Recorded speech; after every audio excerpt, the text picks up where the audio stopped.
Well done. You found a way to connect to the internet. Welcome to the QAA podcast, episode 371, Pilled Iranian Monarchists, featuring Josef Burton. As always, we are your hosts, Liv Agar, Julian Field, and Travis View.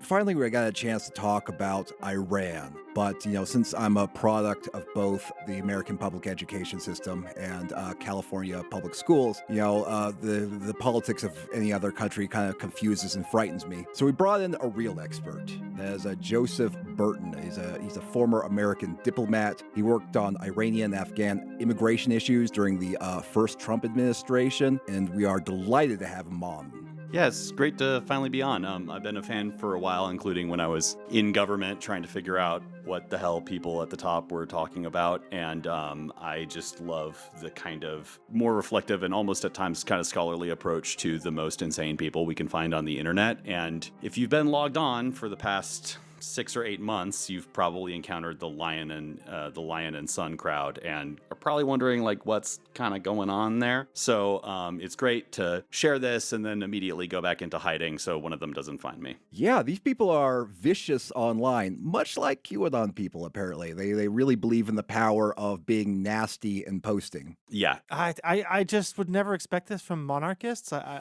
don't know. My heart is broken. Famously the most ideologically normal people. Yeah. People were like, "King, please," again. Also, being from Vancouver, I've also encountered them in real life quite a bit. Yeah, Vancouver comes up in this episode in a pretty in a pretty gnarly way. Sure. So yeah, it's around. I was just across. I spent a lot of time and actually kind of delved the deepest into big Iranian communities when I was studying at University of Washington, Seattle. I was studying Farsi among other things, and the back and forth from Vancouver. I say Vancouver puts on a better party when it comes to Persian dance nights and stuff, but they do seem to kind of be a little bit loonier up there, and we'll get into that and maybe into why. Oh, Liv, I'm so sorry for ever intimating that it's a sleepy town. I hear it sounds like you're besieged by enemies. Yes, lots of large monarchist rallies happening around where I live. So, in this episode, I kind of want to talk through the history of Pahlavism as a distinct movement and argue why I think the diaspora supporters of Iran's deposed royal family are careening towards a sort of a QAnon moment. Not because, though, of any mysterious foreign cultural reasons or something because they're Persian or whatever, but for reasons that are actually pretty familiar to us in North America, a heavily astroturfed right-populist movement that has found its own supporters in a self-radicalization spiral just as the whole thing collapses. And I guess I want to be here and talk about this because, the Iranian monarchists love to, unless there's a secret Iranian here, none of us are Iranian in any capacity. Liv, I don't know who your ancestors were dueling. I think it was mostly Turks, but no Persians. No Persians. But these are people who like to talk about themselves in very essentialist terms and to be we are fully representing what being Iranian is. And there's a really interesting kind of woke 1.0 standpoint epistemology of how dare you as a non-Iranian speak about this, you know nothing of blah, blah, blah. And I kind of want to take this back down to, this is something that's happening in large part in the United States, in Canada, in Western Europe. And it's a playbook that I think as we go in and talk about Pahlavism, this podcast in particular is going to find it very familiar. So what is Iran exactly? What's this Iran thing everyone's talking about? Iran's a country in West Asia, between Turkey and Iraq in the west, and Pakistan and Afghanistan in the east. It's been in the news as a country the U.S. is bombing that's actually quite capable of shooting back, which seems to be something of a novelty that no one in power seems to have accounted for. Iran is old. It's a really ancient, continuous civilization, and as late as the 18th century, it used to be the center of a whole sphere of cultural influence that stretched from Bosnia to Bangladesh, and it's been home to empires and royal dynasties going back over 5,000 years. Is this kind of mythologizing, uncle with his cigarettes and coffee at the card table kind of myth making. Not quite, because one of the things about the way I think a lot of Iranian people talk about that country that's important is this ancientness and continuity. But this isn't really a story about Iran or essential Iranianness or ancient history or even really recent history before the 2020s. This is about one particular political movement that in the past 4 or 5 years seems to be developing in a way very reminiscent of QAnon. They might dox me for this one, but we gotta talk about the pilled Pahlavis. Now, remember how I said Iran had a series of royal dynasties going back thousands of years? This is a story about some people who really, really, really love the most recent and final one of those dynasties, the Pahlavis. So who are they? At the dawn of the 20th century, Iran was firmly in its flop era. Gone were the days of invading Greece, ruling over the entire Middle East from Egypt to India, the days when the Roman Emperor Valerian groveled before the victorious Iranian king Shapur the Great. The Qajar dynasty, which had ruled since the 1700s, was corrupt, falling apart, and couldn't stop Iran from becoming a battleground between Russian and British influence, to the colossal detriment of Iran's people, who suffered famine and humiliating foreign concessions, which meant Iranians had to, pay money for all their tobacco to the British government directly. It was a quasi-colonial situation, even though Iran was never colonized. Boy, that sounds awful. Living in an era of a former great empire in its decline sounds awfully humiliating.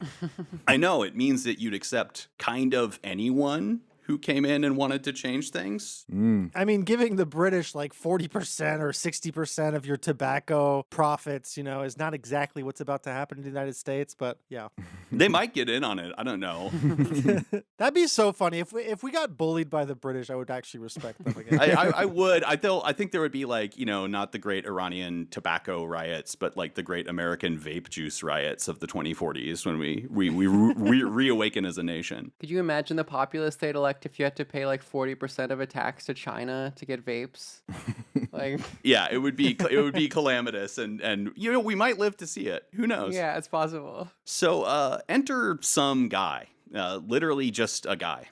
Reza Shah, later Reza Shah Pahlavi, was an army officer in the Iranian Cossacks, which was a Russian-style cavalry unit in the Iranian army that was actually commanded by Russian officers until a few years before he took over. He didn't come from an aristocratic family or have any special characteristics. I've heard various things about if he was even able to read. But he was, with the go-ahead of the British, able to shoot his way onto the throne and deposed the Qajars in 1925. He took the dynasty name Pahlavi, which is actually the name of one of the old pre-Islamic Persian alphabets. This is the start of a long trend of the Pahlavis associating themselves with pre-Islamic Iranian civilization, which sort of makes sense because you want to associate yourself with ancientness to counteract the fact that you declared yourself king for no reason and your ruling dynasty is younger than jazz music and traffic lights. Reza Shah passes the throne to his son, Mohammad Reza Pahlavi. This is around the time Iran starts becoming a major oil producer, and the Pahlavi dynasty bets on two things: that becoming close to America is a way to escape British influence — Britain owns Iranian State Oil Company — and that oil money can be used to paper over any social conflict. So what's the Iranian Revolution? Mohammad Mossadegh, who I am sure most Americans are aware of. So this is the guy from the Alexis de Tocqueville, which I'm sure most Americans have read meme. Yeah, right? It's Khatami, in the former leader of Iran, in a interview with CNN, where he just casually is like, I'm sure all Americans know Alexis de Tocqueville.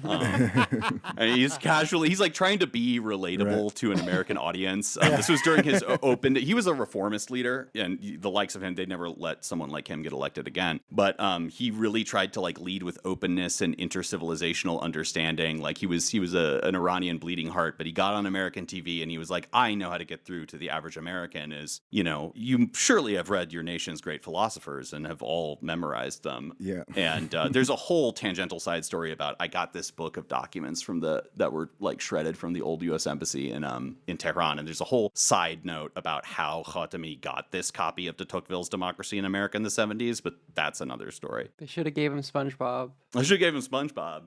Yeah, they've learned a lot. Now they just try to communicate to Americans through AI Lego videos and don't cite Enlightenment philosophers that much. I think it's proven much more effective. Yeah, it's much more effective. They're I think someone sat them down and were like, okay, so Americans love burger and they love gas prices and they understand Legos. So you've got to stop citing like Jeffersonian idealism in your efforts to reach out to the American people. But who most Americans are talking about when they talk about the Shah was Mohammad Reza Pahlavi. And he rules as a young constitutional monarch until the 1950s, when Iranians democratically elect a prime minister, Mohammad Mossadegh, who asks, hey, wait a minute, why is our oil being drilled by a foreign country? Mossadegh is head of a broad coalition that includes and is close to the left-wing Tudeh party as he implements land reform, levies taxes on landlords, and he nationalizes Iran's oil resources and seizes the assets of the Anglo-Iranian oil company to direct oil profits to the people. And I'm sure you can guess what happens next.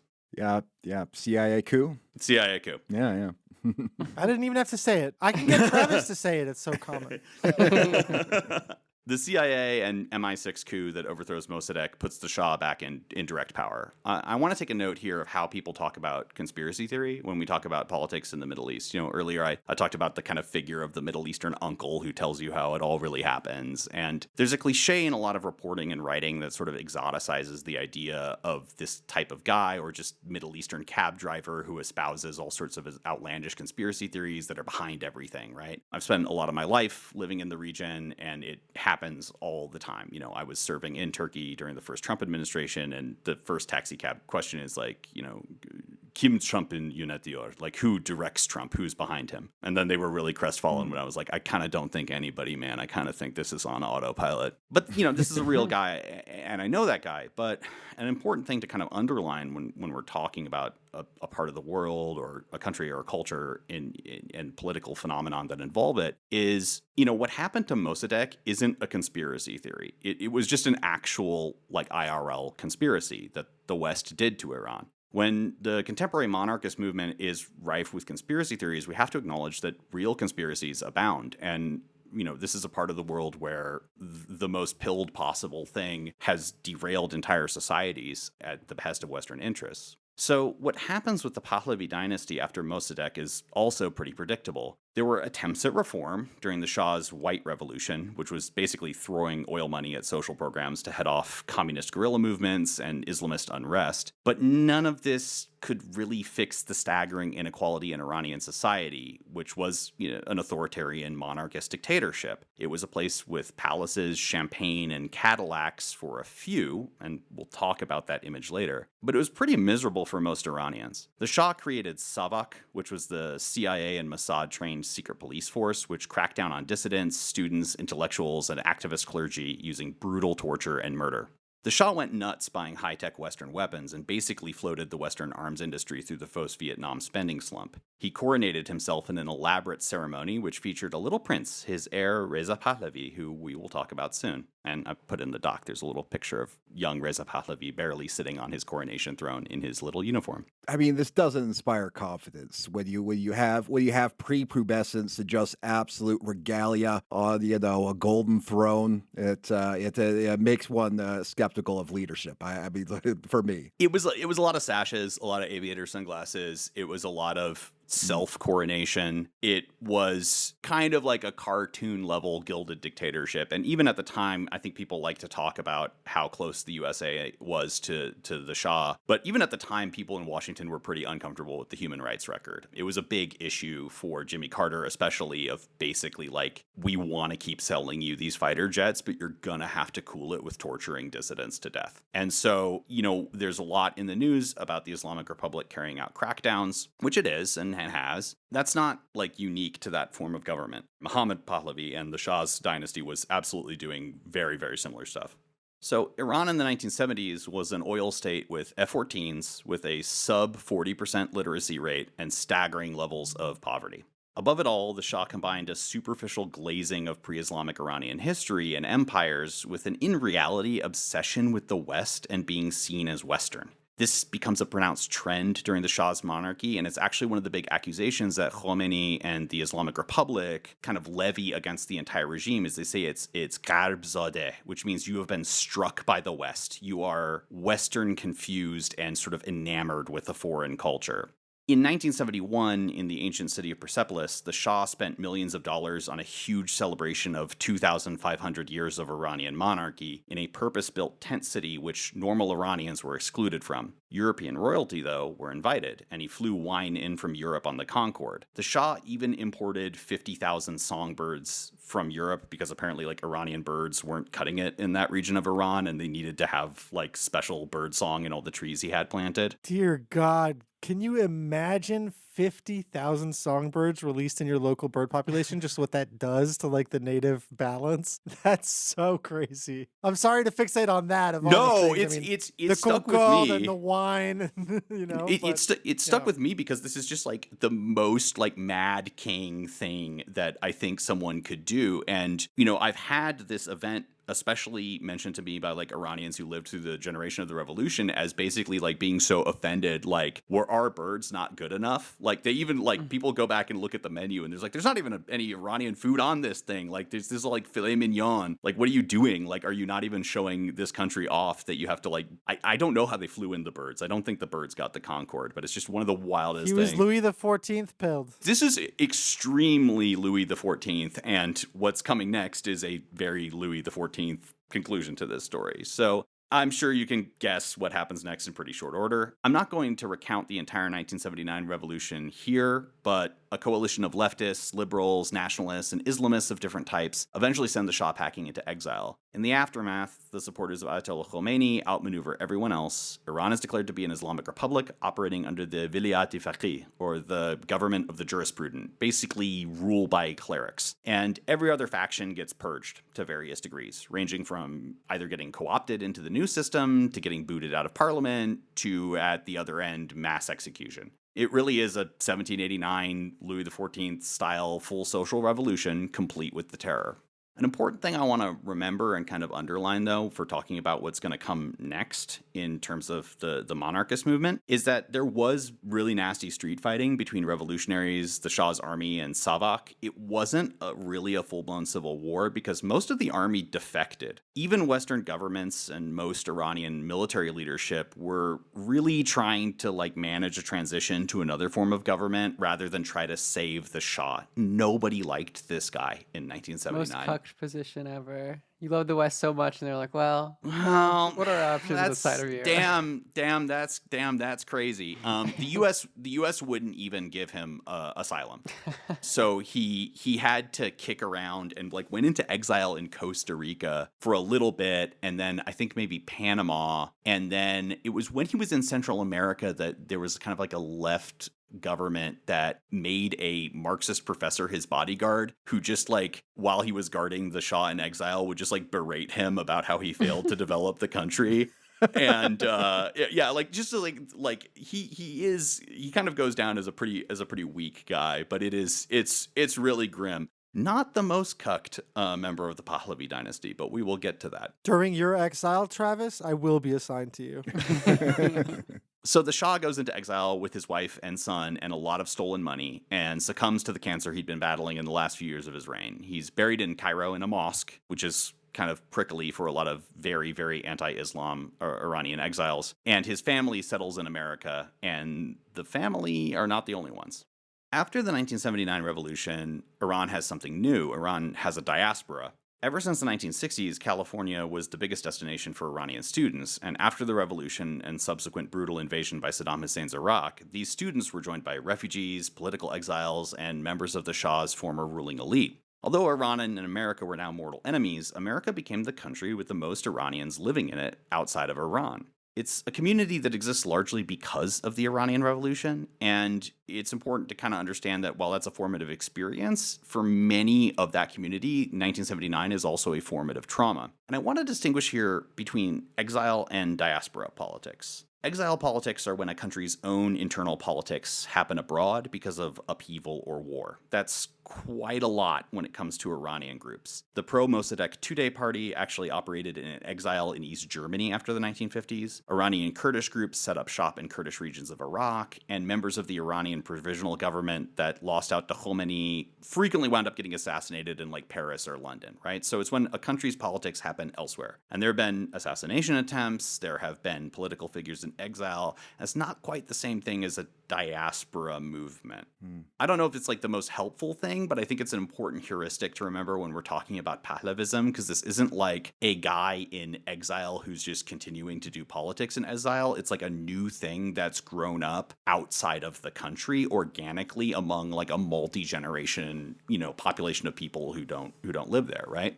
It's just worth keeping in mind as a framework for what Iranian monarchism turns into after the revolution, because for decades, it wasn't really present in these kinds of like exile politics, right? So in the 80s and 90s, it's not like there were monarchists running around a lot. I mean, there were some, but they weren't the biggest or most important group that opposed the Islamic Republic outside the country. Right. I guess because everyone hates the monarchy, even the people who Yeah, I mean, they were like, there was just a revolution and no one wanted to touch them with a 10-foot pole. If anything, in the 80s among Iranian exile groups, the feeling was, you're the guys who got us into this mess, right? You're the reason I live in Frankfurt now, dipshit. Like, nobody wants you back. Everyone remembers your loser dad. Yeah, I mean, if you're a member of the two-day party, first of all, you're probably the closest to being a communist that you're going to get, like, in Iranian politics. And your support of Mossadegh was always qualified because Mossadegh was just like a constitutional monarchist. Like, he just believed that the Shah should be ceremonial. He didn't even like oppose the existence of the Shah. He wanted it. He believed that was part of law, essentially, like a pretty like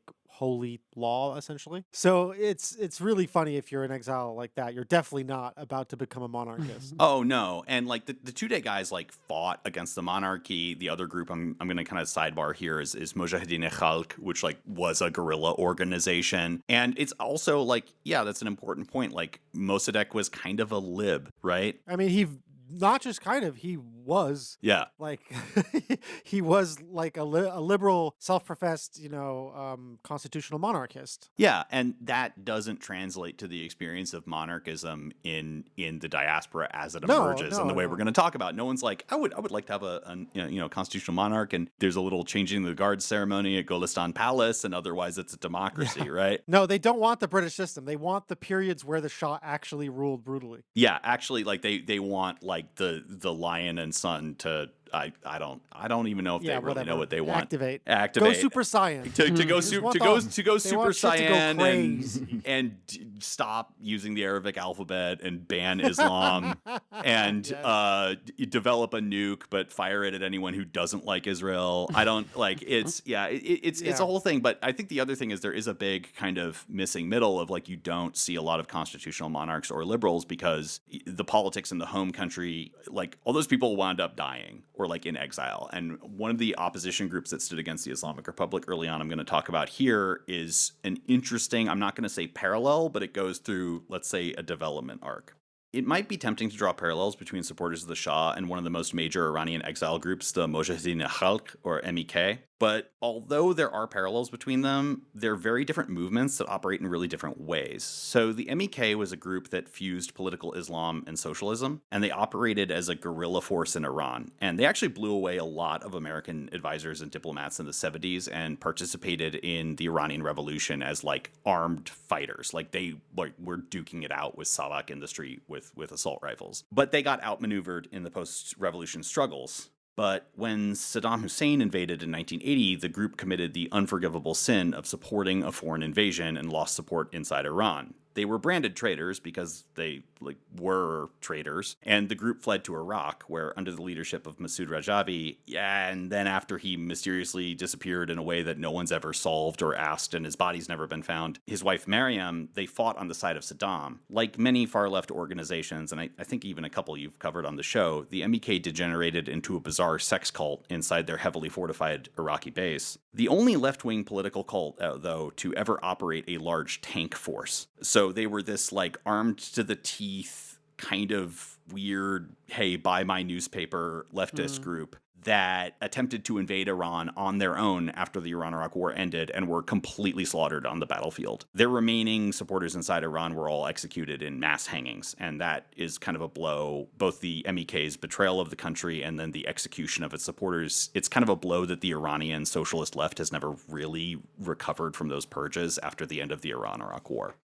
The MEK stayed in Iraq, going totally mental inside Camp Ashraf until the 2003 American invasion. But here's a kind of interesting parallel also. Having become increasingly close to Israel and the United States as mutual enemies of the Iranian government, the US forcibly disarmed the group and flew them all to Albania, where, courtesy of the CIA, they operate in a big compound where their members can't leave, and they're all forced to post online against the Iranian government all day long.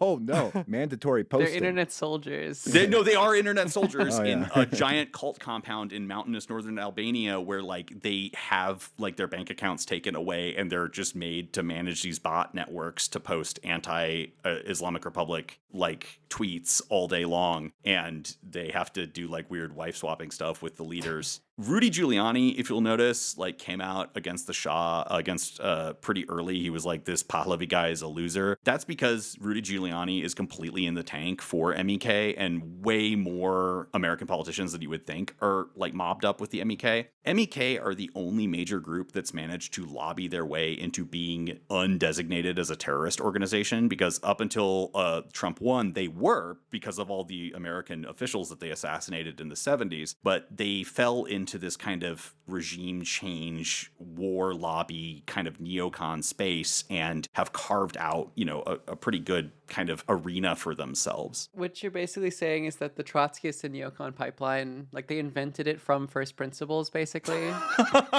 This is the full like every, oh my God. I've never actually thought about it that way, but yeah, it's the trot to neocon pipeline of like, at one moment you're waging people's guerrilla struggle and the next you're like hanging out with Rudy Giuliani and, or he's hanging out with you. No, it absolutely is. And I think that's a really good point, because this is not like, although they're a pretty wingnut kind of a group, this is a pattern that you can see kind of anywhere in the world with groups under these sorts of pressures. So, while this is a story of an Iranian dissident group going crazy in exile, it's also not structurally similar to Pahlavism at all. And I do want to talk about Pahlavism structurally, right? And Pahlavism is a movement of parts of the right-wing Iranian diaspora that emerges because of diaspora identity and AstroTurf TV channels. It's not like a Khmer Rouge-style example of radicalization under conditions of armed struggle, right? Pahlavism is not like an exile group going nuts. It's a diaspora group getting really chudded. In the years after the revolution, nostalgia for the Shah was just that. It was nostalgia, if anyone even felt it at all. It wasn't an organized or armed political movement. There were plenty of former Shah regime officials that came to the U.S. and built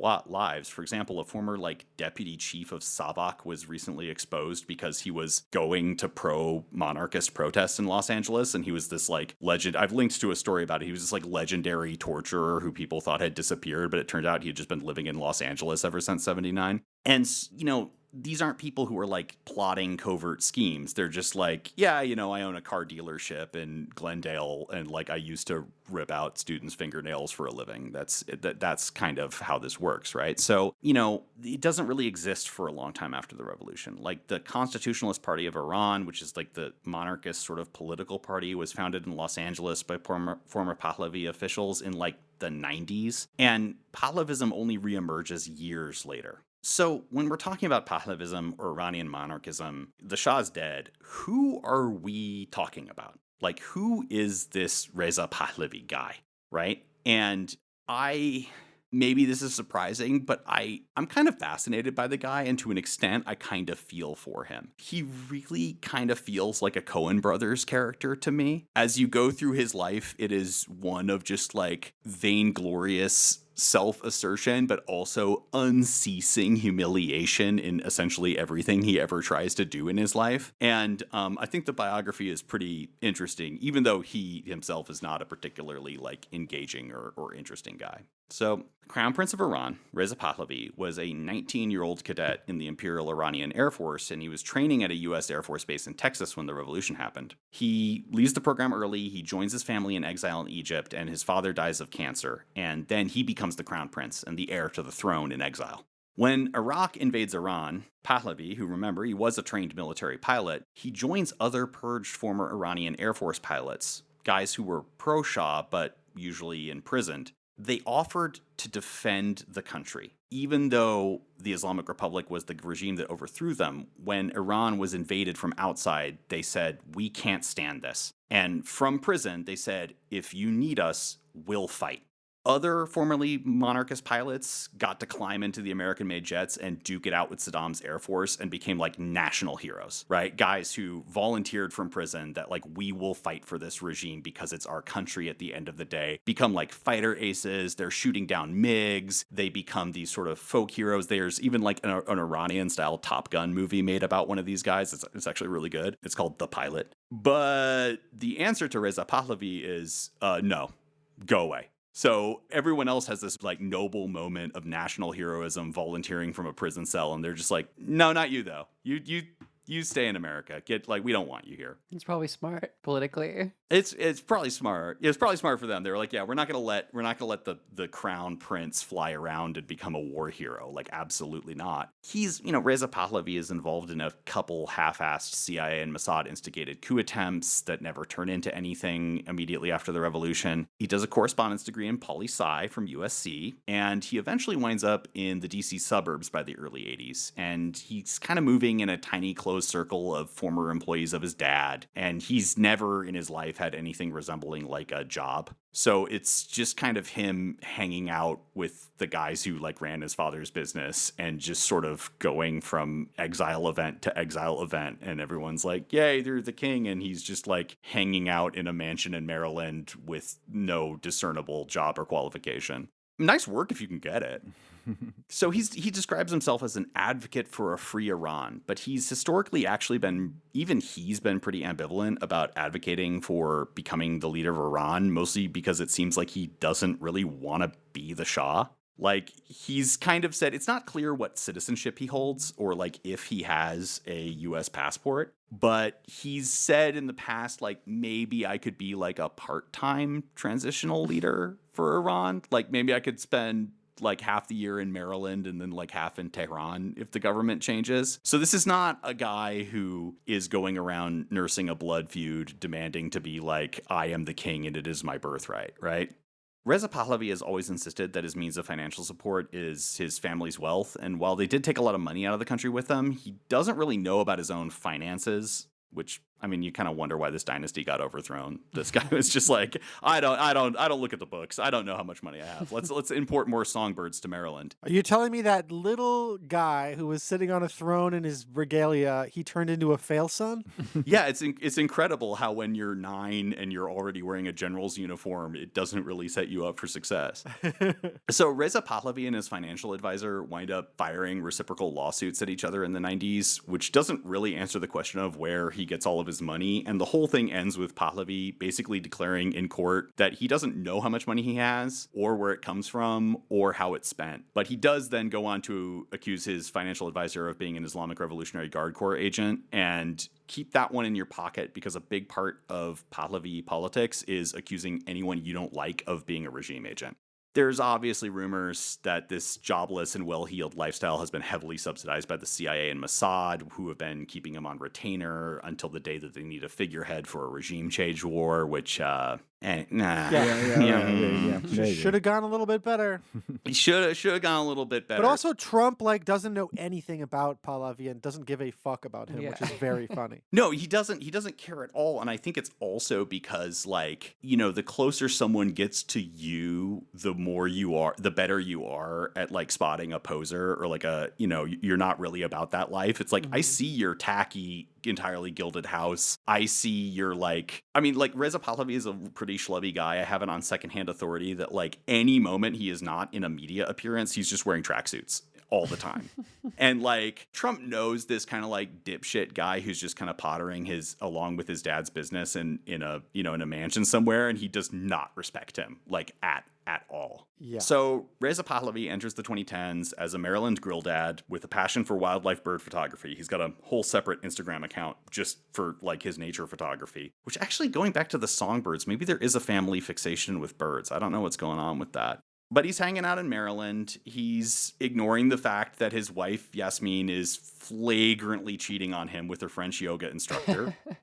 Photos in there. God. When I said his dad was not the most cucked Iranian monarch, I'm sorry if your wife has photos like this floating around with your yoga teacher. It's over, dude. French yoga teacher is the most like GTA French yoga teacher. I mean, she's having a great time. She's having a great time. He kind of has a Matthew McConaughey thing going on. Yeah, he's got the feathered hair. They're like backpacking in Thailand. They're like, you know, she likes yoga. I mean, what can you say? Get older, the Iranian queens remain the same age. The Iranian princesses. I mean, in this case, I think she's actually a little bit older, which is but yeah. So I mean, you know, this guy can only drive into the district and go to Moby Dick's House of Kebab. By the way, shout out Moby Dick's House of Kebab, amazing Iranian chain in DC. I do not know about their politics. I have not followed who they are backing in the current crisis. I do not want to know.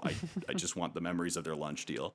So, like I said before, I personally find Reza Pahlavi to almost be like a Cohen's brother kind of a figure. A reasonably pleasant man who affects this self-serious dignity while constantly living in the shadow of his father. A guy who seems thrust into world events not entirely of his own will, although he could have stopped all of this if he had really put his foot down, but he never has. And every time he tries to do something, he's constantly humiliated. He's almost a kept man, and in the 2010s, the bill for this lifestyle comes due.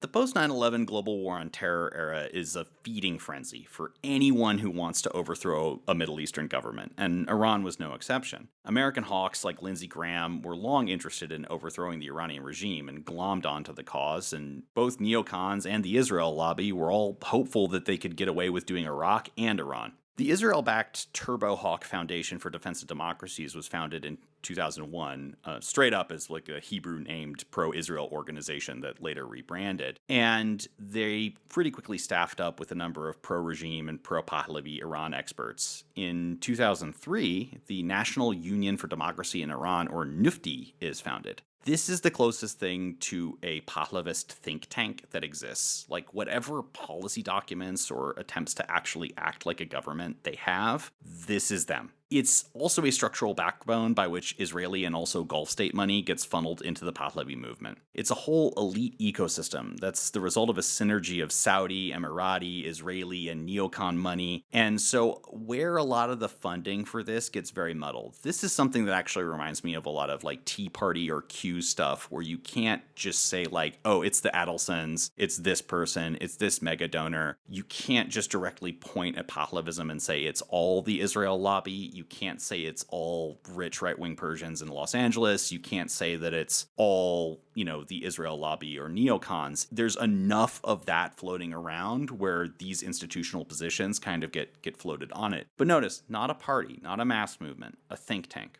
right?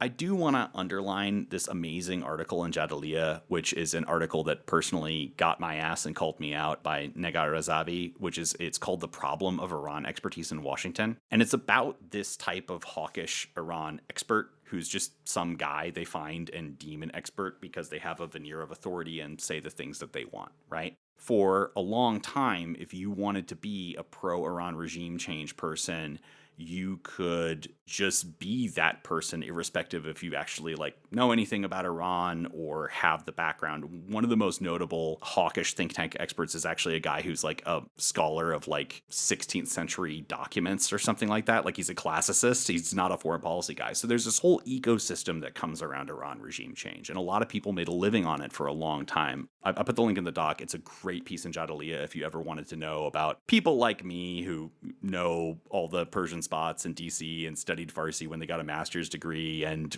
have a foundation for regime exploding, you know, a resident fellow position or something like that. It's good, but it's damning. I think this is an overlap with stuff that you've also talked about, but you get these figures like Claire Lopez, who's a CIA veteran and anti-Islam conspiracy theorist who gets involved with regime change stuff. She's really deeply mopped up with like the Clarion Institute, which I think I've heard you mention before, and is kind of the first person I can point to that is a bridge between the Pahlavis and the Pahlavist movement and Trump world. Right? So these people, this kind of soup, is floating around since the early 2000s. I did see them like at CPAC, the CPAC following the Trump victory. I saw all these like Iranians for Israel, and they were also talking about reinstating the Shah. Yeah. They're really big at CPAC, and they're really big with this kind of like Gen 1 Trump world type of person, right? And they really latch on to that. You know, up until now, we've talked a lot about Iranian history and the ways that the story is unique and special and the specificities of that place. But I kind of want to shift gears now, you know, with this like mention of CPAC and Claire Lopez and these people, and talk about how this is actually a pretty globally universal and common story. This is where Pahlavism starts to resemble MAGA, and just like MAGA and its freakier fringes, it all comes together in the 2010s. You know, it's like the Bolsonaro movement, it's like Querdenkers, or who I only know about because of QAA, or like the Canadian trucker convoys. Like Pahlavism starts to emerge from this ecosystem, it really in like post 2010. So I want to underscore that despite all the history and background and context, this is all like a really recent thing. Yeah, part of a global wave of reactionaries losing their fucking minds. Yeah, exactly. Reactionaries getting what they want and losing their minds and burning quite a lot of elite money to do it and then breaking containment. Mm-hmm. The ground zero for Pahlavism, or what some people, even inside the Pahlavist movement, are calling neo-Pahlavism, is not like the moment it becomes not just a set of hawkish think tanks, is the moment it really kind of breaks containment is because of a TV channel, or rather 2 TV channels. For a long time, you got to understand that Iranian state TV was boring as shit. IRIB, or Press TV, which is their kind of English language, like foreign propaganda of the Iranian government, was just guys with no ties and women in chadors talking directly at the camera. Low production values, lots of clumsy propaganda, nothing fun or cool. The censors won't allow it, right? So if you are interested in watching a Farsi language news channel, for a long time, you didn't have a lot of options. The whole thing about these like internet savvy Iranian government groups creating the funny AI Lego videos and the rap songs about how Pete Hegseth is a drunk loser, that's a totally new development in Iranian messaging. And I didn't believe they had it in them, you know, the supporters of the Islamic Republic to make like a catchy Lego rap song about Epstein. You know, for a long time, it was at most relatable a guy talking about Alexis de Tocqueville to try to message to Americans. So a lot of people inside and outside Iran would watch The Voice of America in Persian or BBC Farsi, and they've always been sources of Persian language news. They've also always been sources of anti-regime and opposition Persian language news, right?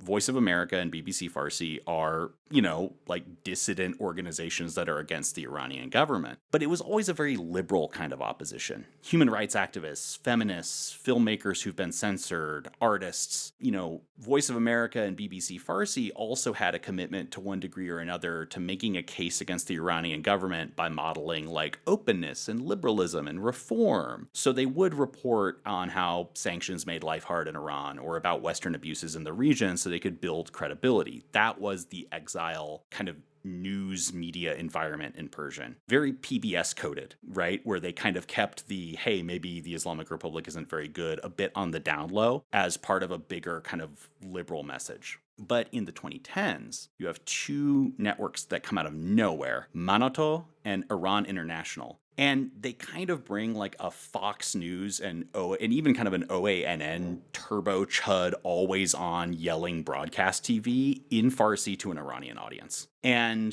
Manoto starts broadcasting in 2010, and it is unironically, I think it is the reason for all of the Iran before the Islamic Revolution memes. Like the reason that people are like putting photos of like, you know, a black and white photo of Charlie Kirk, and it's like, haha, like Charlie Kirk before the Iranian Revolution, or like pictures of Freddie Mercury, and it's like Iranian men hanging out before the Islamic Revolution, or like you slap that on any bikini photo and it's like a meme, is because of Manoto and like the amount of nostalgia programming that they do for that time. Manoto is based in London, and its origins are a bit murkier than the clearly Saudi-backed Iran International, but Manoto has very high production values, and it does a lot of cultural programming. So they like Gugush, who's like the legendary Iranian singer. Her music is so good, all bangers. She's been around forever, like since the 70s, but she hosted a version of The Voice on Manoto. There's cooking programs, so you can like make all of the absurdly delicious, like finely crafted palavs and stuff like that. Like there's all of this stuff that's very relatable to a maybe less highbrow, less politically engaged, like cultural interest stuff for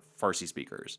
But there's also this vision of a totally whitewashed nostalgia for pre-revolution Iran, with lots of women in bikinis and scenes of glamour and palaces and luxury, which, like, to be clear, like that did exist if you were like close to the Shah. I mean, it's really kind of the this is what they took for you conservative return trad thing where they look at like a cola ad and they're like, this is what white men don't get anymore, right? And they'll be like, they'll show, you know, people at a beach resort in the Caspian drinking martinis, you know, driving around in Cadillacs. And it's like, well, yeah, that existed for some people before 1979. Certainly not most, right? Yeah, I mean, yeah, we see the same thing online all the time. Where it's like, why can't we have like, you know, parties like this anymore? And it's like a late 19th century Southern large plantation, like a ball or something. It's like, well, yeah, because even if you weren't invited to those things, even if you were, you know, did exist at that time. It's like those are like, you know, they like the like top 1% of white people at the time. Yeah, exactly. And so a lot of this, you know,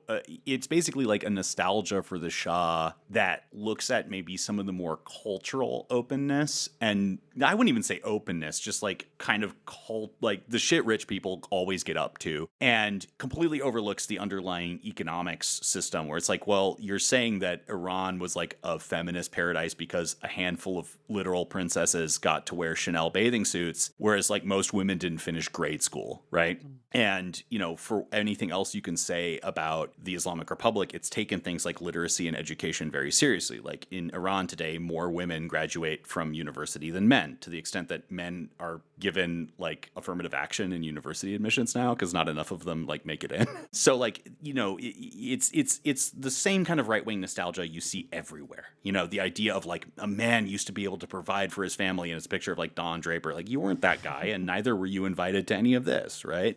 Now that's Manoto, right? But Iran International, the other big network, is much more of a latecomer. It comes on in like 2017, and it is a hard news channel, very Fox style, that is just straight up bomb Iran now, war now, attack Iran, the regime will collapse, the people will rise up, we have to do it now, please blow up Iran, like invade, we need regime change. This isn't propaganda or lobbying directed at foreigners either. It's not saying to like Americans, hey, America, you should attack this evil country that hates America. This is like to an Iranian audience saying a precondition for anything changing or getting better in Iran is war, right? Not that it might be regrettable or not be necessary or that we want the government to change. It's not even arguing that like, well, we want there to be a different system of government. It's we want there to be a war so there will be a different system of government, right? Iran International is probably responsible for a lot more of the radicalization. Like when you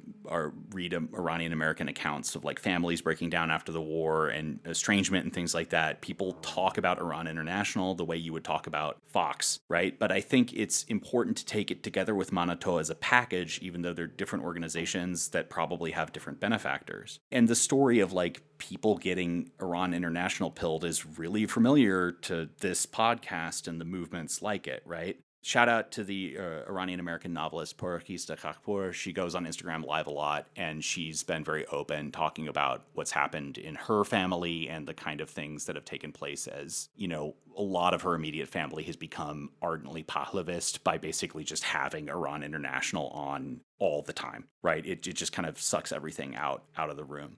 My beloved Umfi, Keyvan Golsorhi, wrote a great piece in The Nation that talks about how the Pahlavi movement engages in and cultivates this idea of what the sociologist Zygmunt Bauman called retrotopia. This oneness, however, is less an expression of shared present conditions than a projection of a selectively remembered past. It can be more productively understood through what the late sociologist Zygmunt Bauman called retrotopia, a backward-looking orientation that locates political possibility in an imagined and idealized historical coherence. In this formulation, Iran was perfect before the Islamic Revolution, culturally cohesive, economically prosperous, and fundamentally unified. But this utopic nostalgia, or retrotopia, to use Bauman's language, seeks that which does not exist. Nostalgia, as a structure of feeling, does not recover the past so much as reorganizes it to soothe a pained yearning. In doing so, nostalgic representations also smooth over contradictions, suppress conflicts, and promote an image of coherence that obscures the heterogeneity of lived experience. Because of media outlets like Manoto and Iran International, being pro-American and pro-Israeli military intervention to overthrow the Islamic Republic creates a sense of being a hegemonic idea when it really isn't one. And that's the point. Do we know the kind of like general historical background of Pahlavists? So like, are they more likely to have been wealthy before they left Iran? That's a super interesting question. There's actually a really great article that just came out in the New York Review that kind of delves a little bit into the way that it isn't, in the same way that like MAGA or QAnon can actually be more cross-class than you'd think. It's not as directly correlation. Like there's a lot of people who were rich under the Shah that stayed rich under the Islamic Republic, and even a lot of people who got rich under the Islamic Republic. You know, one left-wing criticism that's leveled against the Iranian government is really that they're not particularly anti-capitalist, right? So it's very MAGA style in that this is a conflict that's kind of pure culture and cultural orientation, rather than a clear, like, rich people broke this way and poor people broke this way. I mean, you can find people who are like auto mechanics that are Pahlavists. You can find people in the diaspora that are millionaires who aren't. Inside of Iran, and Pahlavism inside of Iran is different. That's more recent, and that's really something more for like someone who's been in Iran recently, because in the last wave of protests, which we'll talk about in a bit, this is like a phenomenon which has introduced itself back into the mother country from the diaspora. And the Pahlavists, the neo-Pahlavists inside of Iran are very much like a kind of lumpen, lower middle class, right-wing, street fighting group of guys who are like very right-wing, very racial, very misogynist, and very kind of it's very Latin America coded to me, in a sense of like toughs who are ready to go out there and fight anyone, and are guys with no economic prospects or hope. You know? Right. I guess it's like the secularism in that context is like an insertion of like ethnic Persian identity as opposed to like Islam as a foreign thing. Is there some of that ground? I would say they believe both those things at the same time. So there is a big ethnic component to this, and there's a lot of like weird 1930s Iranian racial nationalists who are getting resurrected, and their books are being reread by young people. In a lot of these contexts, the Islamophobia and the anti-Islam thing is also an ethnic thing, right? Where they're basically saying this is I know people in my life who have said stuff to this, and it was always kind of like, I mean, they're not Pahlavists, but it's pretty widely held that like Islam is fundamentally an Arab religion that's foreign to our country, and we don't want to hear. Now that's a whole other can of worms. It's not. I don't really have a dog in that fight. It's a whole thing, but a lot of the emphasis on Zoroastrianism, the looking at Islam as something foreign, there is a ethnic component to that of like, why did these people come out of the desert and conquer this civilization and make us believe this stuff? Now the fact that most Iran is a very religiously Muslim country, irrespective, it was under the Shah, it is now, doesn't really seem to factor into that. But in the same way that MAGA does, a lot of really discordant, incoherent things kind of get flattened together inside of this movement, right? Yeah, it's interesting. I feel like originally I thought of it more as like Russian emigre situation of like people who are mad about the Bolsheviks upsetting their position in Russian society. But this seems like it's more of a return imagined history for a lot of the Pahlavists than it is actual grievances about like, you know, like, and anyone who's like was formerly rich in like a communist country, like my family in Yugoslavia had their wealth taken away, and like there are people who are like, oh, you took away my factory or whatever. Yeah, this seems to be maybe less driven by that sort of grievance. Yeah, my dad owned all the eggs in China, that famous tweet, right? Like they had their wealth taken away. Now, what's interesting though is the Iranian government has just now, like in the last month, announced that they are going to start seizing the assets of Iranians abroad who are anti-regime, right? But up until this war, they never touched that. Like if you had problems accessing your money back in Iran, it was because of American financial sanctions, not because of the actions of the government. So there's not a clear class component to this moment, and that's why I really wanted to distinguish between an exile movement and a diaspora movement, because it is like, that is the classic thing, like the embittered Croatian nationalist being like, and can you believe the communists sent my father to prison simply for being an Ustasha colonel? This is not exactly that. No, those people are there, like the Savak deputy director who was protesting in Los Angeles, but it's not all or most of them. So Iran has had a series of protest waves that have been escalating since 2019, and most of them were driven by economic dissatisfaction with Iran's sanctioned and collapsing economy. Iran is, next to Cuba, one of the most sanctioned and embargoed countries in the world. It is almost impossible to do anything there. It is almost impossible to send money, to have anything, and so their economy is underperforming and collapsing, mostly due to sanctions, but you also have to put some blame on mismanagement. Now, this includes the women life freedom movement, big employment protests. There's a lot of government crackdowns. Hundreds of people die. It's grim, and things are heading towards a precipice simply because the economy is not working for most people and conditions inside the country become unlivable. But in January 2026, Reza Pahlavi kind of hijacks the narrative around a round of economic protests and declares that this is I'm really glossing over a lot of things here, but he basically says that this is the time to rise up against the Islamic government. I have the backing of America and Israel. I am your king. Go out there, overthrow the government, right? As it starts heading towards a crackdown, he basically says, do it. Now is the time. Help is with you. I don't have to get conspiracy brained against this. American and Israeli leaders have both said, yeah, we had agents on the ground there. I don't know the degree of it. It's just all the going back and forth on the body count, people saying this is how many people, this was a genocide that was worth at Gaza, only this many people died, no, you're a liar, no, you're a regime apologist, no, you're a foreign agent. Look, he goes out there and he says, go out there, fight the cops, help is coming, burn down your local mosque, I am your king, overthrow the government, and the Islamic Republic calls his bluff by just shooting people, right? That's kind of the political dynamic that matters for Pahlavism here. Pahlavism reinterjects itself in this call towards a basically unsupported, unorganized, unprepared kind of revolution thing that ends in, by the Iranian government's own admission, them shooting thousands of people. Because, the argument the Islamic Republic always deployed against even the most innocuous protest is that you are a foreign agent of America and Israel who wants to overthrow the government, right? You say, we don't like mandatory hijab. You're told you're a foreign agent. You want the Shah back. You love America and Israel. You want to overthrow the government. You say, why is my movie censored? They give that same answer. You say, why can't I afford rent? They give that same answer. Well, what did you think was going to happen when you walk out into the street and then loudly declare, I am an agent of America and Israel and I want to overthrow the government, right? I don't know a government on earth that would not react to a serious attempt to overthrow it in this way. I mean, I think about January 6th, push came to shove, the Capitol Police did shoot shot a young blonde white lady in the face because she was trying to overthrow the government. It's a massacre. But this coming to a boil had actually been building for a while. So there's a great piece in Politico from 2023 called I'll Burn You Alive, which is about how hostile and threatening the Iranian diaspora environment had become in the wake of the women life freedom protest movement. And there were these coordinated sexual assault and death threats sent to anyone in the Iranian exile or diaspora community who supported diplomatic solution to the Western impasse with Iran at that time. So pro-regime change and pro-Pahlavi groups and associations, both formal and informal, have engaged in sustained and engineered attempts to shout down any dissenting voices. They really wanted to make it come to the point of mass protest and massacre, right? This is a movement that kind of exists to shut off other possibilities, both for Western relations with Iran and also for, bluntly, they don't want other avenues of change inside of Iran to happen,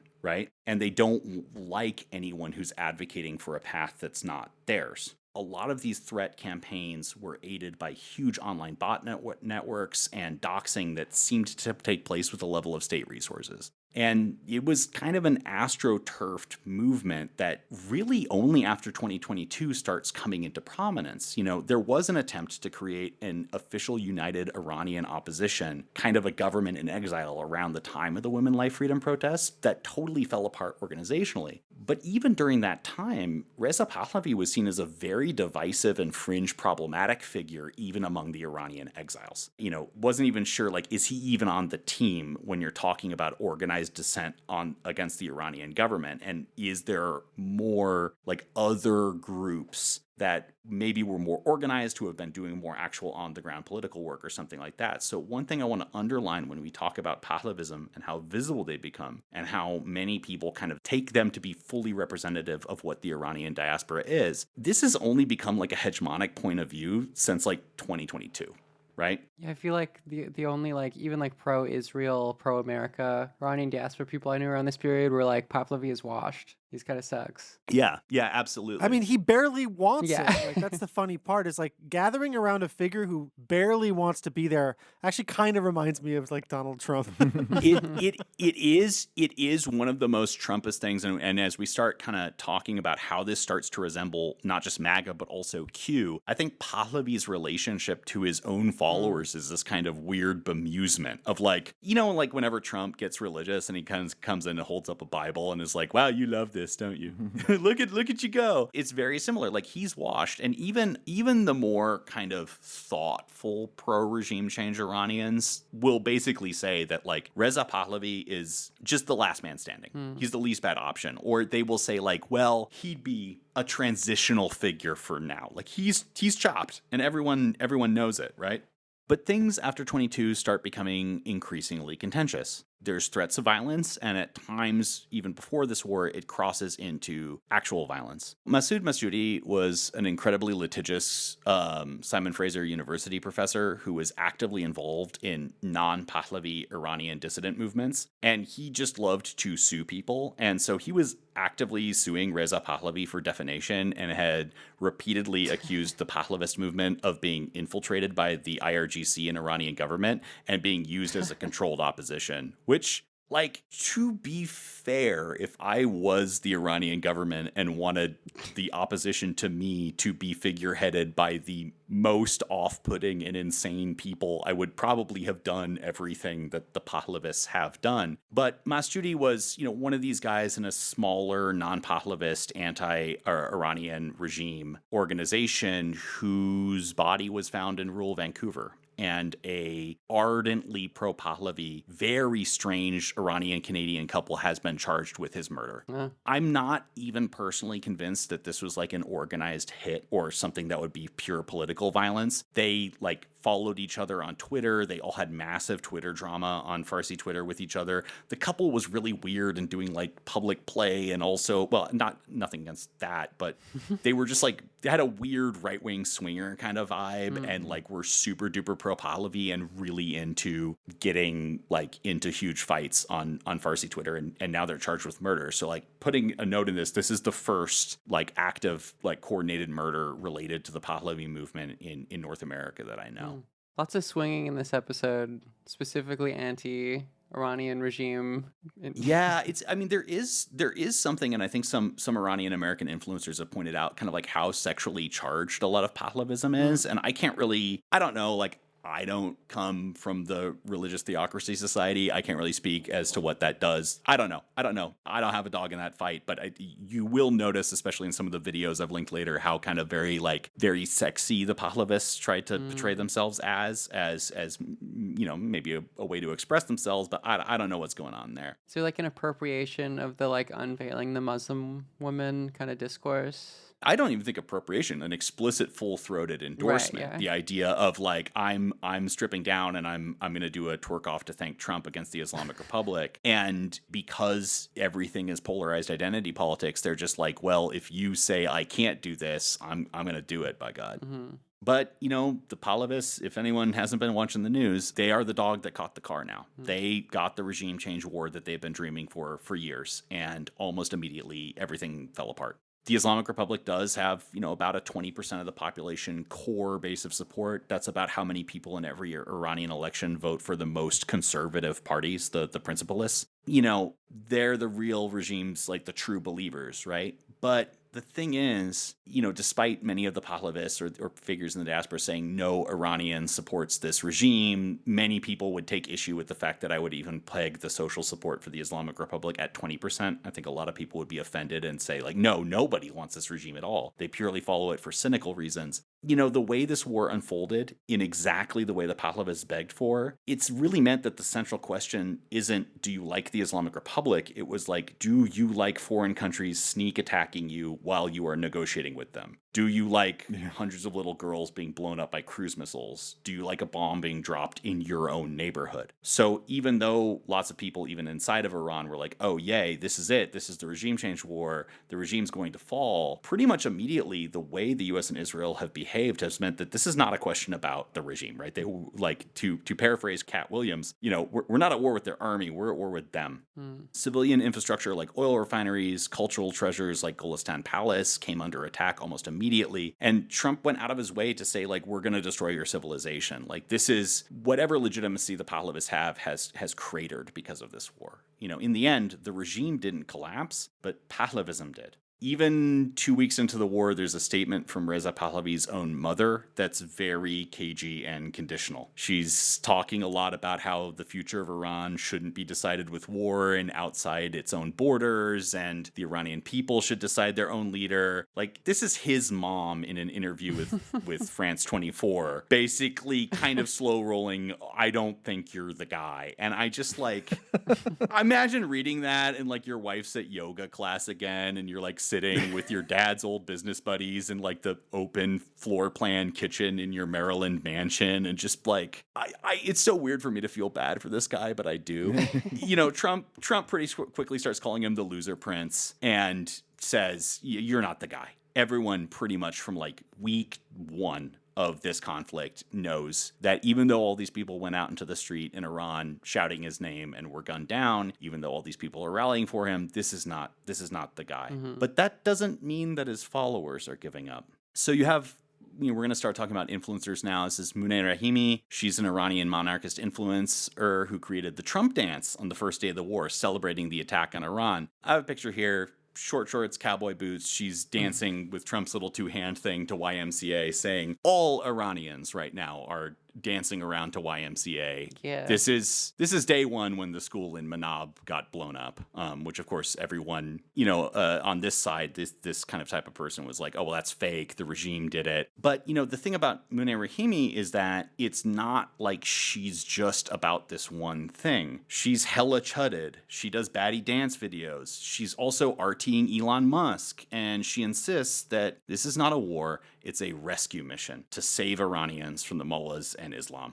You could be like, girl, what are you talking about? They're blowing up your own country. And then that happens to her. 2 weeks into the war, she posts this on Twitter and states that her cousin has been killed in either an American or Israeli airstrike in the war. And if you thought that this might involve a moment of self-reflection or maybe even opening up to more universal statements of human grief, no, she doubles down.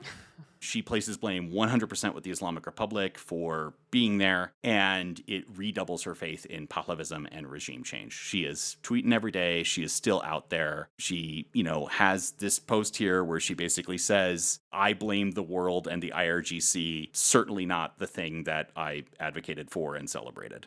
It's really sad, but I think for this podcast, especially seeing the way that the kind of, when you're not just MAGA, once you're marching down that kind of Q path, this kind of psychological mechanism starts just coming out all over the time. Yeah. When the U.S. eventually agreed to a ceasefire with Iran, because Iran didn't collapse and in fact started shooting at every single American regional ally and closed the strait where 20% of the world's oil goes through, Reza Pahlavi reacted to the ceasefire by unfollowing both Trump and Netanyahu on Instagram. Oh, God. Yeah, no, that's how you know it's like very serious. Yeah, Shots friendship fired. over. Yeah. Friendship is end. It's very Drake coded, actually. Yeah, he's gonna post like a message he sends to Trump on Instagram. Or We're about 8 weeks out from a Reza Pahlavi notes app apology that he's gonna screenshot and do a statement of harm that he did a no growth. He did a regime change. Everyone's going to be like, how the fuck did he get it to working with Comic Sans? So, the monarchists were able to cope that like not enough Iranians sided with them, that the regime didn't collapse, but they haven't really been able to process being cut loose by this elaborate network of benefactor organizations that kind of created Pahlavism. Goldi Gahmari is also another pretty perfect example of a hardcore and politicized Pahlavist, not just a cultural person who dances around, but someone who's an ideologue. She's super pro-Trump, super MAGA internet personality. She goes on OANN sometimes. She talks about how much she loves Trump, Israel, and the US despite being Canadian, which is also another classic kind of QAnon move. She's a disbarred or at least non-practicing lawyer, and she loves being on these panel discussions on Iran International or other networks and kind of like vaguely threatening anti-war Iranians directly, saying right before the war she had some appearance where she was like, once we're in charge again, like you just wait, like we're making lists, basically explicitly saying we can't wait to bring back Savak and arrest everyone. I've screenshotted a tweet here. This was 9 hours ago today. She said, "Mr. Trump, please finish the job. Rekindle the friendship and allyship that existed between Iranians and Americans before the terrorist Muslim Nazis occupied Iran in 1979. Begging for a restart of the war, not backing down even a bit." But this tweet actually kind of set off me sending the DM that led to this episode, because if we'll click and watch it here, it's not just that she's right-wing, it's not just that she's a lackey, it's that she's starting to bake. And I think we should watch this tweet and play the audio. درود دوستان. شنیدم که بعضیاتون She says, "Hello, friends. I heard some of you are concerned with President Trump because he didn't mention or show the prince in the video he posted last night.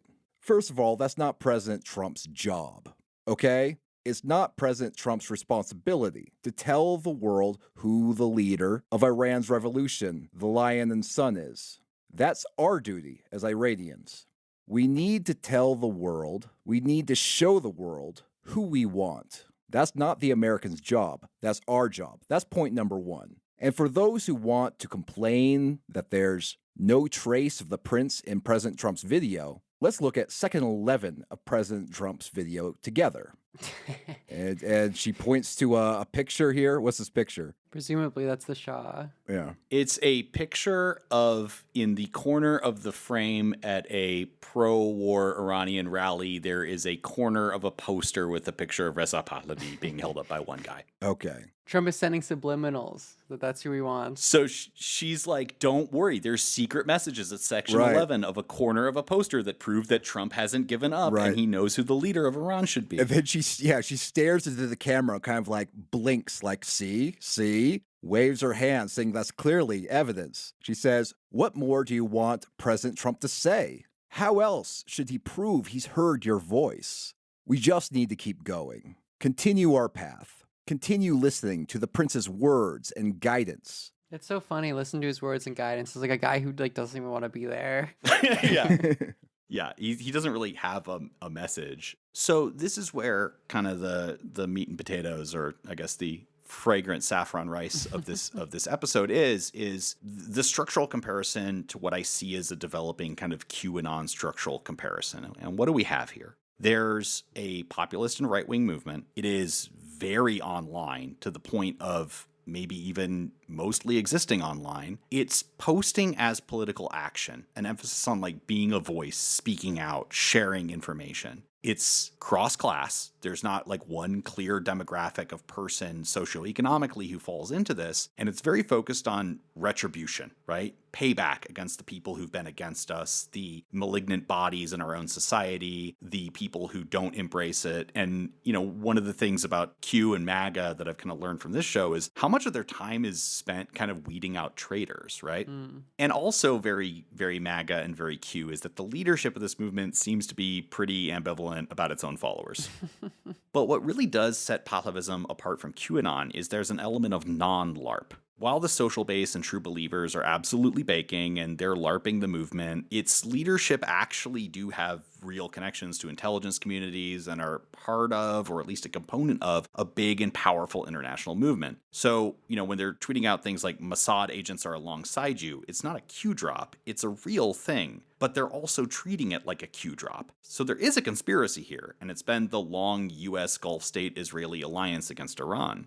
Reza Pahlavi absolutely does hang out with secret agents and is doing all the things for real that QAnon followers thought Q was doing. the delusion isn't that the storm is coming. These people got their version of the storm. All the people the Pahlavis hated in Iran actually did IRL get vaporized by stealth fighters and drones. The Israeli Air Force blew up the supreme leader. All the top IRGC commanders are dead now. The regime change war the Pahlavi movement wanted actually took place. So this is like if Q people got the storm even after they got Trump, and still it all fell apart. Yeah, right? yeah. It's like if they killed Hillary Clinton and then like Joe Biden got elected anyways. yeah, exactly. It's like we had the 8 days of no internet, and then there was a military tribunal where we did execute Hillary Clinton for eating a baby, and then at the end of it, Joe was just like, "Come on, man," and then just won. Right? Like this is absolutely that. Where like the Israeli bombs started dropping, the people were told to rise up. There were all these rumors of like, you know, we're getting ready to send exiles in, and then just none of it materialized, and also materialized so fast, like in very, very quickly. I think once the Iranian government kind of, you know, rallied and started shooting back, anyone in a position of power just went, oh yeah, this is not happening, right? Except for these people who have for years or maybe decades built their identity around it happening. So, you know, the LARP here was pretending that the Pahlavi movement had any agency in the process, or that Reza Pahlavi is really a leader or has any input into what happens, right? They're kind of realizing now that they've been passengers, that they're not the ones kind of driving history. And I think it's breaking a lot of their brains. So what does this look like? Pahlavists have always loved street theater, but after the war started, their protests are getting substantially stranger. Yeah. Yeah, in Canada, in Toronto, there was this strange reenactment of the Pahlavi coronation ceremony where people just kind of had a big papier-mâché crown and just kind of paraded it down the street in like just walking around with it. There's a lot of unusual stuff I was seeing in Vancouver as well. Like around the art gallery downtown, there's always just like a really big, like they have these really big Israeli flags, and then it's like a sign with the Pahlavi monarch. My favorite is like a lot of them have American flags, and they're like the day after the war started, there was this really, really large march downtown. And like there's a lot of American flags in there, which like I was thinking about the association there of like being in Canada during Trump's invasion threat and being like, yes, we love Canada and we also love America. I do wonder if that offended anyone. I mean, that's actually like, that's a really good point of like, yeah, they're not going around like they're in Germany with American flags. They're in Canada with American flags. And there's actually, it's the next video. I don't know if we want to read it off on the pod or not, but there's a video of a pro-Iranian opposition guy at a rally who has the lion and sun flag, but he just asks other guys at the rally, why do you have so many American flags? Aren't we Iranian? And they start threatening him. It's pretty wild. I mean, is this stuff a lot of like, I know that QAnon, sometimes it's like a lot of their activism, especially when they do things IRL, is limited to attention getting. This is why they wear like Q shirts at like Trump rallies and stuff. And they think that, well, like if we get attention, if we get people talking about us, we're winning somehow. And that's like, they didn't think past the attention getting state. Is that kind of like online brain where it thinks like attention equals support or attention equals winning? Yeah, absolutely. There's a huge emphasis on like being your voice and speaking out. And even most of the demands and things that they threaten are about posting on the internet. And there's not even really an attempt to like communicate a political platform at these things, right? Yeah. All of this is pointing to a single brutal truth, which is that the Pahlavist movement doesn't really do politics. It's all spectacle and posting. They're not building institutions or organizations. They're not interested in having outreach or like winning over people with compelling arguments. It is really where it starts to look like QAnon, where you have this like alienating street theater or demands for absolute fealty or like waving the flag of a third country in Canada, which is already in a pretty prickly situation with the United States.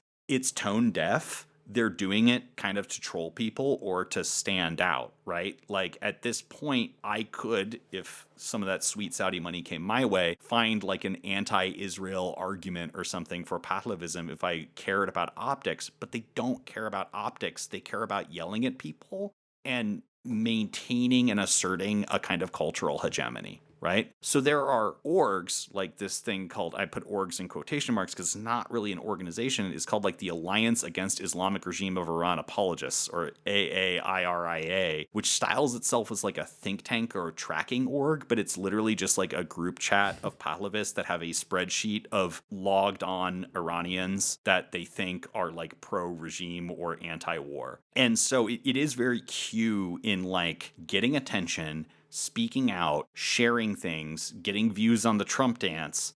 It's not that that is a way to get eyes on a political platform or even to focus how people feel. Like the spectacle is it. But paradoxically, that spectacle then leads to some, I think, has the potential to go to some darker places. A lot of this doxing and stuff, unfortunately, we're at a time in the United States where Iranians, by virtue of their nationality or even just place of birth, are like actually subject to a huge amount of state terror right now in the United States. You know, Muslim Ban 2, which I've written about the first one, that was actually my first big point of contact with the Iranian American community, was the fact that I was a Muslim ban specialist when I was with the State Department. Like, we sanctioned and banned people from being with their families for being Iranian. Right now, the way it works in the United States is like, if you go to claim asylum as an Iranian, you will be denied simply because of your passport or place of birth. You cannot have family come immigrate to join you. You can't come to the United States under any circumstances. And if ICE rounds you up, even if you are fleeing persecution by the Iranian government, they will deport you back to Iran.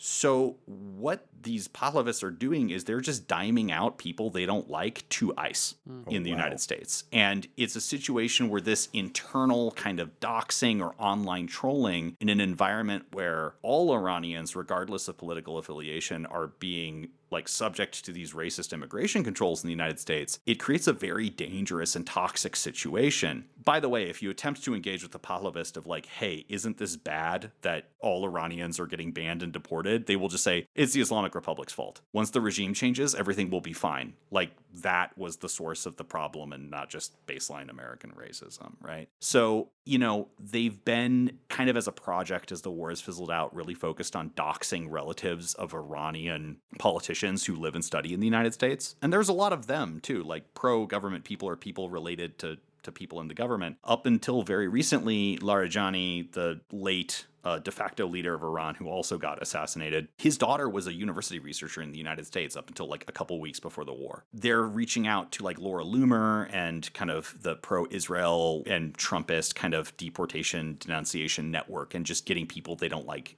locked up. So like Laura Loomer was like, we found this woman who's like the niece of the assassinated IRGC commander Qasem Soleimani, which even if she was, like, that in itself is not a crime. And they like detained this woman and put her in immigration detention, and then finally realized that she just happens to be named Soleimani and there's actually no relation at all. Oh my God. So there's just random people are being snatched up. There was a Iranian student, a PhD student in the US who's getting deported now because he actually spoke up against the war and was dimed out to ICE by Pahlavists. To see as the ceasefire is engaged, kind of where people are at. This video is in English, and I think we might want to take a listen to see how the Pahlavists are coping. I don't know who needs to hear this, but I just had to hop on here. I haven't even changed out of my pajamas since this morning, as I've been on the phone with people as they have lost hope. They have lost everything. They have lost family members. They have seen family members being killed, being tortured. They can't even find some of their family members. But it's not because of that. It's because they're losing hope, as there might be a deal going on between US and Islamic Republic. They have lost hope, and because of that, they have decided to kill themselves, to end it, because they can no longer understand a world that want to make a deal with monsters, with the Islamic Republic. Enough is enough. We need to show up for the Iranian people. I have received tons of messages that if this deal goes through, they are going to kill themselves, of schoolgirls. And I'm going to post it here so you see that this is serious. We do not want deal with the Islamic Republic. I don't know who needs to hear this, whether they're politicians, whether they're physicians, whether it's God that I don't even believe in anymore. But we do not need a deal with the Islamic Republic. Our youth are losing hope because they feel betrayed by the international community. Please help us. The youth feels betrayed by America because because America is no longer bombing their schools.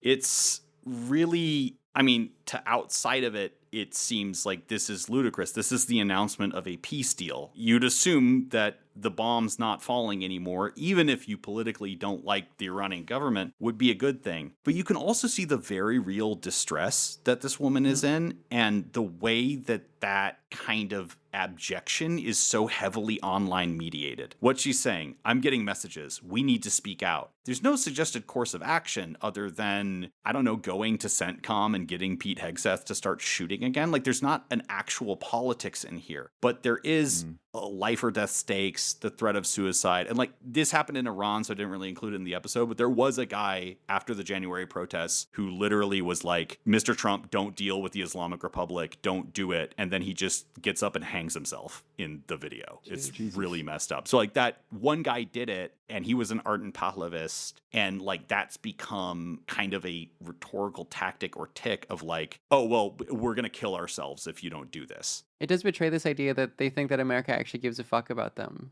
Like, Trump's like, sure, kill yourself. I don't, who cares? Like, yeah, I mean, what's it to us? Like, I mean, and there's almost I don't know if it's a conscience or self-conscious. Oh, like millions of schoolgirls are ready to kill themselves. I mean, there is a pile of dead schoolgirls in Iran, and they didn't kill themselves. It was an American Tomahawk missile. And so, you know, it is basically kind of a supremacist right-wing movement that is realizing that the people in charge do not care about them. And this is such a familiar kind of MAGA story that I've heard so many times of like, what, the med beds aren't real. He's not RVing the dinar. Don't you care about us, Trump? My life still sucks. And that's where things kind of take a much darker turn. But it's not all grim. We got to talk about ketchup.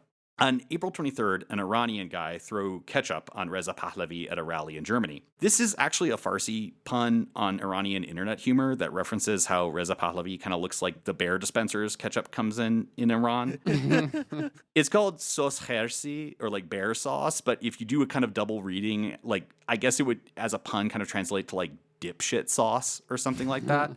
And the ketchup attack was interesting because it was someone in the Iranian diaspora being like, you suck, nobody likes you, I'm going to throw ketchup on you. And the reaction from monarchists is, it's kind of indicative of where they are right now. And I would say watch two of these videos because, Liv, this goes back to something you mentioned kind of about how weirdly sexual Pahlavism is becoming, more so for the second one.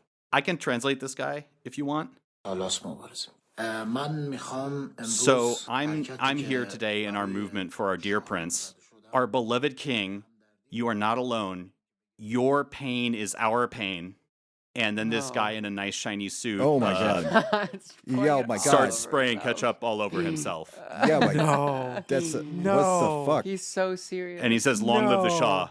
Long live the Shah, as he stands in a very nice gray suit and a blue tie and sprays ketchup all over himself. It's like, this is the contrast between the man straight-faced, well-groomed, tailored suit, looking very, very deadly serious, and then doing like a Nickelodeon goo all over himself, like for the ketchup. It's very silly. I don't understand what the audience is for this. Yeah. Like, I don't understand what kind of reaction this is supposed to elicit. This checks out for monarchists with like the kind of you know, like, oh, I haven't even changed out of my pajamas, and like, here, watch me squirt ketchup at a suit that if like I was the average Iranian, like I would never, like, you know, endanger my nice suit. But yeah, they're pretty sharp these people. These guys are like, fuck, I wear a new suit every morning. I throw them out.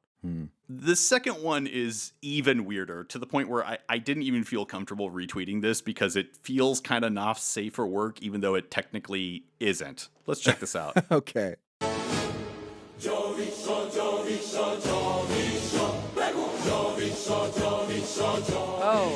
okay. Oh. How do you describe this? Woman draped in a flag, holding some ketchup, and the caption says, "I caught the guy who threw tomato sauce at Shah Reza Pahlavi." And then she stands back to reveal a man in all black with a black hood over his face. We don't know who he is. He has his hands behind his back. We assume he's restrained in some way. And then she proceeds to pour the ketchup all over it. Yeah, it looks maybe like fetish content. This looks like a video Jordan Peterson would retweet. Yeah. Yeah, this is fetish content, right? Yeah, absolutely. And he's like squirming as she's pouring the ketchup. He starts convulsing and she's wearing leather pants and the ketchup is going everywhere and he's like convulsing and he's wearing a hood and I'm just like, I don't care if this is intentionally horny or isn't. And then she is having a great time. Look, she is smiling and laughing as she's pouring this ketchup over this. Yeah, this, I mean, this come man's on, head. like, guys, whatever. Yeah. Let Shorty Yeah. ketchup me. But it makes me feel very unstable to be like researching a movement where half the statements are someone who really sounds like they're on the verge of a panic attack threatening mass suicide and the other half are like, oh no, oh you've caught me, you're gonna put the ketchup on me. And and these things coexist, right? Naughty. Naughty. This is maybe, I don't know, maybe so many people want Savak back because they think this is what happened in those prisons, right? Like, right, well, there's mean women are going to spray all sorts of condiments all over me if the Shah comes back into power. I am just your black-bagged French fry. Please just squirt on me. It's, I don't even know what to make of that, but like, this is the soup, right? That whatever is going to develop out of. So, the Make Iran Great Again crowd is going out of its way to enmesh itself in the global right wing and into American MAGA in particular. But they're enmeshing themselves in the part of it that's dying. Not where the global right is really going, but rather where it was or where it's departing from. CPAC, even being on Instagram so heavily, winning over Lindsey Graham, even throwing your lot in with Israel and the Gulf lobbies that are high-key sponsoring a lot of this is kind of going to be anathema to the global right inside of at least a generation and probably sooner. So they're wedding themselves to these forces that are on the out. You don't see these people hanging out on Rumble. You don't see them with Nick Fuentes. You don't see them, none of them are based. Do you know what I mean? They're super mobilized. Some of them are well off. They're very committed, but it's not clear that they have an arc beyond being boosters for a war most of the American right is against and loving Trump as a person who doesn't really seem to have a way to carry this forward. So the lady who was baking she's still going on OANN. The Pahlavists are trying to be part of the global right, but does the global right have a place for people who are basically neocon hawk conservatives who want regime change wars? And what can the Pahlavists bring to the table to these movements other than running cover for, hey, we think Iranian people want this? They don't really have organizations. They can't deliver many votes, and most of the money flows into them, not out of them. I do wonder as well that the tension possibly with them being, like, I guess ostensibly like secularists seems to like be pretty antithetical as well. I wouldn't say secularists. Right. I would say anti-Islam is maybe a big winning point, but a lot of them really do believe in like return to being Zoroastrian, which like I lived in a city in India that has twice as many Zoroastrians in that city in Mumbai as there are in all of Iran. And like we have like Zoroastrian friends, Parsis, and when you go to them and you're like, hey, did you know your religion is like a huge nationalist symbol in Iran? They're like, what? Like I have no, what? Because like even being Zoroastrian, like you can't convert into the religion, which means it's actually kind of dying out. So they fit in really well with the Islamophobic global right of like the early 2000s. But when you start getting more like based Andrew Tate, I'm trad, the kind of right-wing influencer who's like Islamophobically pro-Islam, who's kind of like they hate women and they like make sure that they're like trad and they don't like Jewish people, and you know what, I love those parts of what I think Islam is. That's awesome. I agree with it, like very much like the Andrew Tate style. I don't think they have a lot of room for these guys exactly, but they don't have any lack of enthusiasm. I do think mentioning like other monarchists is helpful, and maybe there might be more fertile ground in like the European far right for Pahlavists, ironically, despite there not being as big diasporas there. There's a lot of slogans that they're using, like they are the only people in Germany who can get away with chanting, "We are Aryans," like this is our, we are, because one of the official titles of the Shah was the Light of the Aryans, and like that is a weird European racial theory, but like the Aryan historical peoples like were from Iran. You know, that's there, but like, what's the future? Is it palling around with the Edward Habsburg guy on Twitter? Like, they're not even that fun. Like, these Pahlavists are not really that fun on Twitter. They're very self-serious. Recently, another piece I'll plug is Will Alden wrote a great piece in the New York Review about hanging out with Pahlavists from the Iranian Constitutional Party. And I think that this is kind of a nice note for this passage to end on about like what Pahlavism was. And then I want to kind of go beyond that to think about where is it going, because I do not see people who have been this mobilized demobilizing. And I don't see this kind of energy, at least with some people, and desire to suck all the conversation and air out of the room going away. At the same time, I don't really know what that future looks like other than getting even more conspiratorial and pilled than they already are. These diaspora monarchists have lately become a salient presence in Republican politics. In March, a dedicated band descended on the Conservative Political Action Conference, CPAC, in Texas, where they were, quote, the only catalyst of any urgency, unquote, at an otherwise sleepy gathering. Yet Trump's announcement of a temporary ceasefire deal in early April, just 10 days after Pahlavi, in his CPAC speech, urged the president to stay the course, reflects the limits of the movement's power. When we spoke in mid-April, Trita Parsi, note Trita Parsi is a non-Pahlavist and pro-diplomacy policy expert, pointed out that the war for which the monarchists lobbied has not only failed to topple Iran's theocratic regime, quote, but actually delivered probably the most radical and hawkish version of the Islamic Republic yet, unquote. With Trump having publicly abandoned regime change as a goal, Pahlavi's supporters, Parsi fears, quote, will just become more and more radical and more cultish in order to deal with the cognitive dissonance of not only their failure, but their betrayal of Iran. As he observed, they were dancing and celebrating while Iranian civilians were being killed. So where is this going? Pahlavists are going to stay mobilized even as their organizations fracture, even as the money goes away. The Foundation for Defense of Democracies and Nufti, the Pahlavist think tank, are not doing so hot right now. And I think that these organizations are going to get hung out to dry structurally. I don't think Israel or the Emirates are going to keep cutting checks when they've kind of fulfilled their purpose and haven't delivered any of their side of the bargain.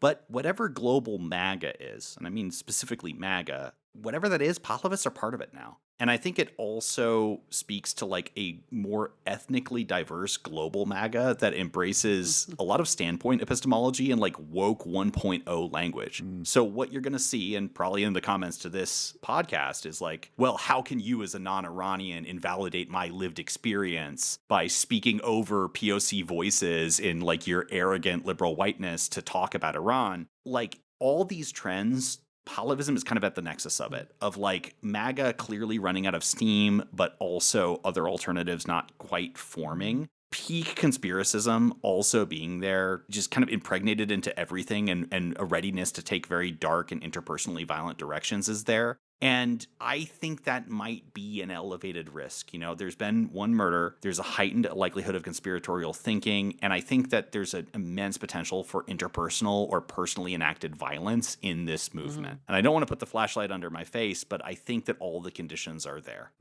And it makes me really concerned for, you know, people in a community that has had like a very hard year. You know, I think any Iranian or Iranian American or Iranian Canadian or whoever you know who has connections to that country has probably had a very stressed out, very frayed time. And that might not get better, but I don't think that these people are necessarily going to get better. I don't see a lot of mea culpa, and I don't see a lot of lack of cognitive dissonance right now. So I don't know. Y'all are the Q experts. How pilled do you rate all this? And what do you think the risk is for this kind of moving forward into something grimmer?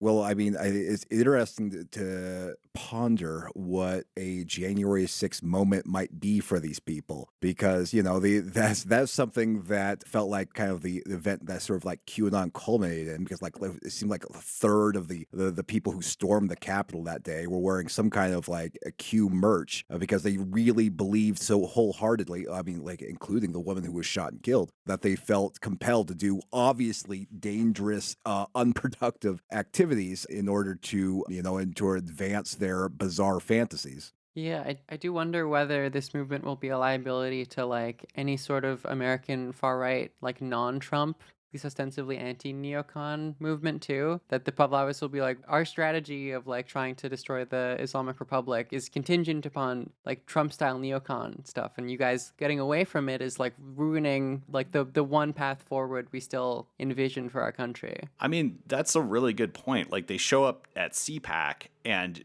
even Trump, Trump, I think, got a lot of support by saying, I'm not for new wars. And the fact that he has launched this war, it might sink him. I mean, I know, yeah, surely Donnie can't get away from it this time, but he's always slipped out of the things that supposedly destroy him. But this has been real bad, and it's a liability, especially for the people who came after him. Like I think JD Vance is going to position himself as like, I was against this disastrous war, but the problem is he's also a lot closer to that kind of institutional conservatism in CPAC. And as long as these debates are happening, the Pahlavists are going to keep showing up. They're going to demand to be the center of attention and then loudly be like, no, we love regime change wars and you need to go back and finish the job. And remember how gas prices spiked and America got humiliated? That was cool. We love it. And also we're associated with you. And especially if they go more insane, commit more murders, find a new condiment to spray all over themselves on social media, like, is this going to be like, my question kind of open-ended at the end of this is like, are these people going to be liabilities or are they going to be assets for global MAGA, right?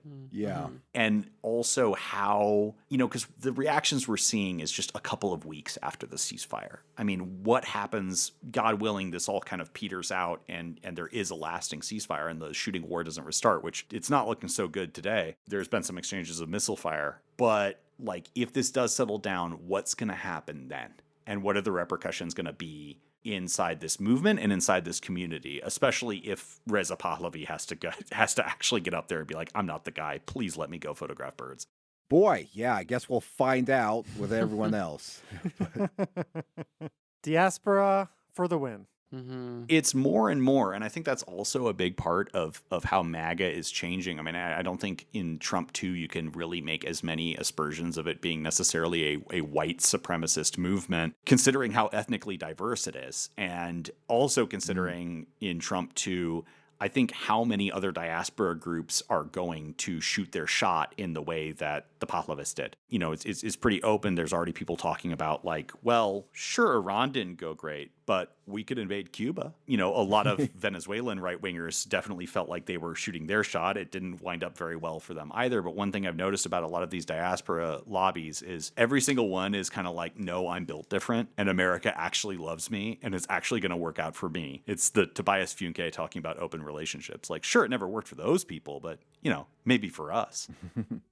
Yeah, so very strange, but also grim stuff, Joseph. I know you're about to go on social media lockdown to avoid the wrath of the monarchists who are about to go after you. But where can people read more of your work?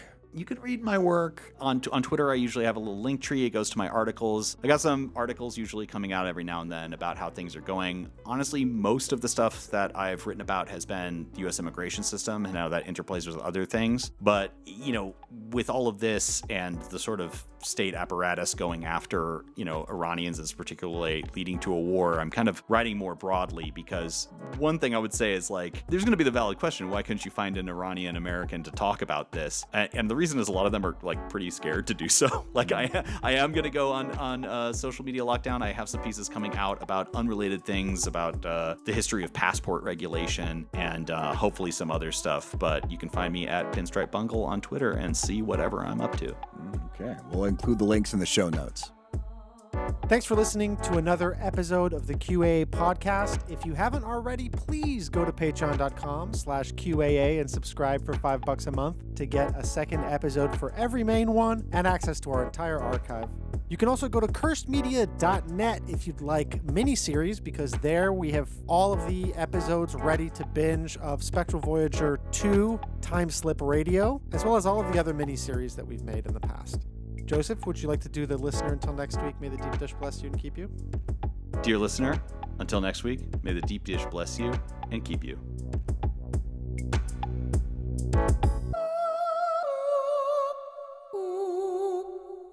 We have auto-queued content based on your preferences.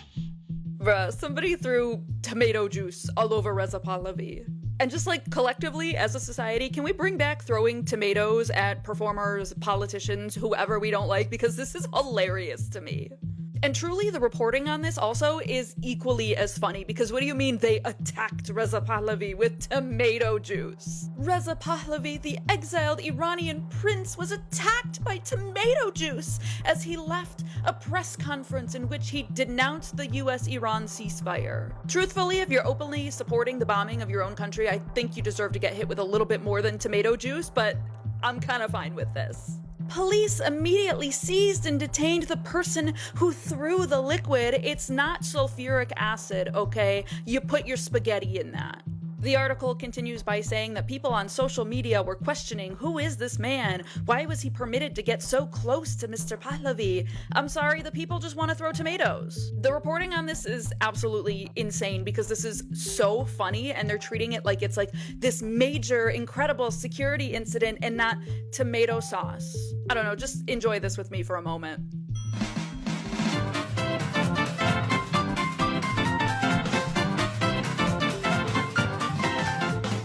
2026, we're all throwing tomatoes at politicians. Please.